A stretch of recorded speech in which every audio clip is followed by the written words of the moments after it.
हेडलाईन्सचे प्रायोजक आहे NBC bearings, लांब पळण्यासाठी। सगळ्या मागण्या मान्य झाल्या, फक्त मराठा आरक्षणाची मागणी राहिली। राज ठाकरेंचा खोचक टोला। विजयोत्सव साजरा केल्यानंतर आता पुन्हा उपोषण कशाला? राज ठाकरेंचा जरांगेंना सवाल।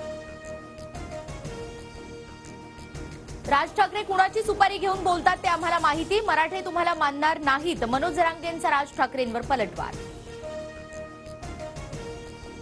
भुजबळ भाजपच्या वाटेवर, अंजली दमानियांचा खळबळजनक दावा। तर भाजपकडून मला कोणतीही ऑफर नाही, भुजबळांनी दमानियांचा दावा खोडला। तर भाजपकडून मला कसलीही ऑफर नाही, दमानियांना कुठून माहिती मिळाली माहित नाही, भुजबळांकडून स्पष्ट। तुम्ही ज्या इन्स्टिट्यूटमध्ये शिकलात तिथे मी सिनियर प्रोफेसर, भुजबळांचा संजय गायकवाडांना टोला।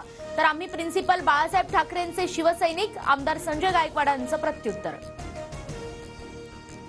सरकारच्या प्रतिनिधींनी 75 वर्षांच्या भुजबळांना एकटं पाडलं, जितेंद्र आव्हाडांचा आरोप। तर भुजबळांवर होणाऱ्या टीकेला मंत्र्यांनी का विरोध केला नाही, आमदार आव्हाडांचा सवाल। वंचित महाविकास आघाडीसोबत नव्हे तर शिवसेना आणि राष्ट्रवादीसोबत, काँग्रेससोबत चर्चा सुरू। बैठकीनंतर प्रकाश आंबेडकरांची माहिती।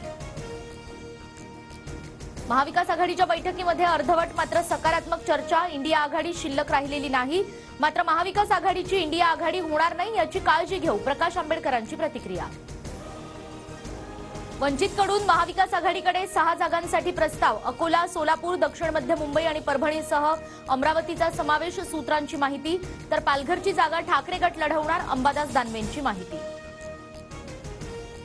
माढा लोकसभेवरून दोन्ही निंबाळकरांमध्ये वार पलटवार। रणजितसिंह नाईक निंबाळकरांना निवडून न देण्याचं रामराजे नाईक निंबाळकरांचं आवाहन। तर रामराजेंना पक्षात कवडीचीही किंमत नाही, रणजितसिंह नाईक निंबाळकरांचं प्रत्युत्तर।